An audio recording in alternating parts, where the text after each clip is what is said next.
Welcome my students and friends. আজকের আলোচনার বিষয়বস্তু পার্সিয়াল ড্রপ অ্যান্ড পেনাল্টি।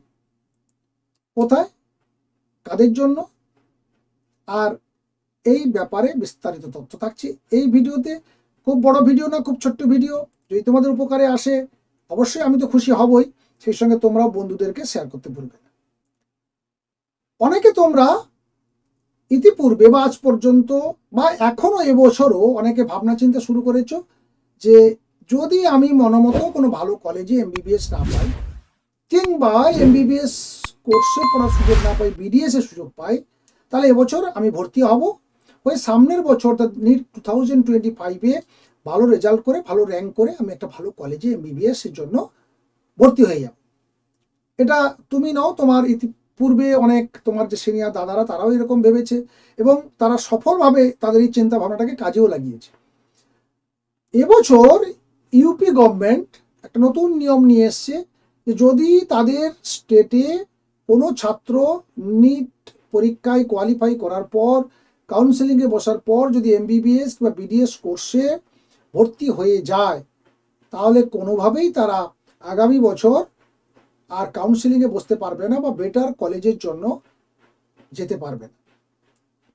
নিয়মটা আগে কি ছিল, যে যেতে পারো, অর্থাৎ এবছর তুমি যে কলেজে ভর্তি হয়েছো বা যে কোর্সে ভর্তি হয়েছো, তুমি সামনের বছর বেটার কলেজ বা বেটার কোর্স, অর্থাৎ বিডিএসে পড়ছো, সে হয়তো এমবিবিএসে যাবে, কোর্সের জন্য সে যেতে পারে।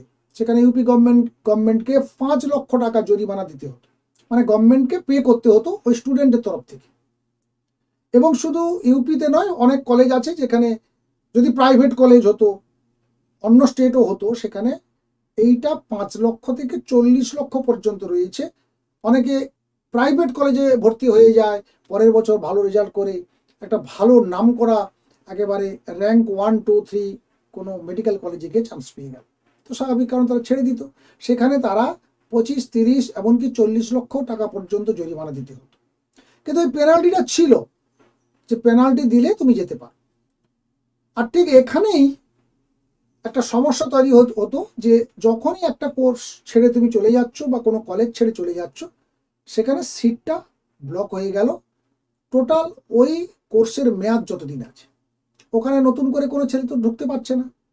কিংবা তুমি ওইখানে ভর্তি হওয়ার জন্য ওই সিটটাতে, সেখানে কোনো একটা নতুন ছেলে ওই কোর্সে ভর্তি হতে পারলো না, তোমার জন্য তুমি ওটাকে আটকে রাখলে। তো সেই জন্য এনএমসির তরফ থেকে সমস্ত স্টেটকে জানিয়ে দেওয়া হয়েছিল যে আপনারা বসে যে কোনো রকম সিদ্ধান্ত নিতে পারেন আপনাদের নিজের মতো করে, আপনারা স্টেটে সেই রুল প্রয়োগ করতে পারেন। আর অন্য কোনো স্টেট না করলে ইউপি গভর্নমেন্ট সেই রুলটা চালু করে দিল এবছর। তারা বলেই দিয়েছে যে আমাদের এই স্টেটে কেউ যদি এমবিবিএস কিংবা বিডিএস এ ভর্তি হয়, সে কিন্তু আগামী বছর আর নিট দিয়ে বেটার কোনো কলেজ, বেটার কোনো কোর্সের জন্য যেতে পারবে না। কিন্তু প্রশ্ন থেকে গেছে একটা তোমাদের মনে, যে তাহলে আমরা কি ইউপিতে কোনো কলেজে এবছর ধরো ভর্তি হলাম এবং পরের বছর অনেক বেটার সুযোগ পেয়ে অন্য কোনো স্টেট বা অন্য কোনো কলেজে চলে গেলাম, তাহলে কি যেতে পারবো না? নিশ্চয়ই যেতে পারবো। কারণ ইউপি গভর্নমেন্ট তার নিজস্ব স্টেটের ভেতরে এই রুলটা জারি করেছে।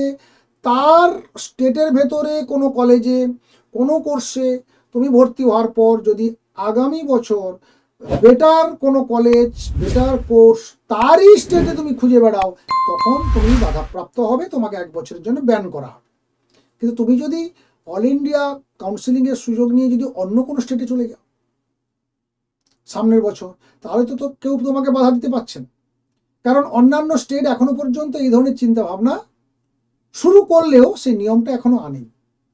তাহলে তোমরা সেই সুযোগটা নিতে পারো এবছর, অর্থাৎ 2024-এ দাঁড়িয়েও তোমরা সেই সুযোগটা নিতে পারো।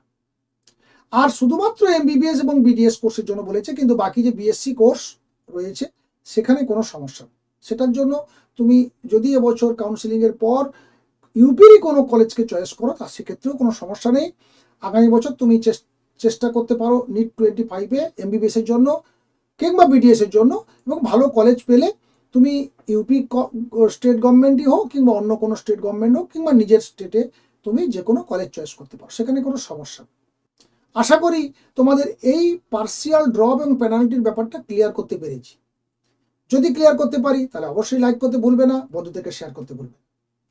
আর অবশ্যই চ্যানেলের সঙ্গে জুড়ে থেকো।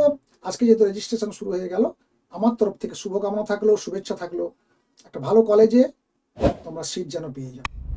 অবশ্যই কমেন্ট করতে ভুলবে না। ভালো থেকো, সুস্থ থেকো। দেখা হচ্ছে নেক্সট ভিডিওতে নেক্সট কোনো ইনফরমেশন নিয়ে। Thank you.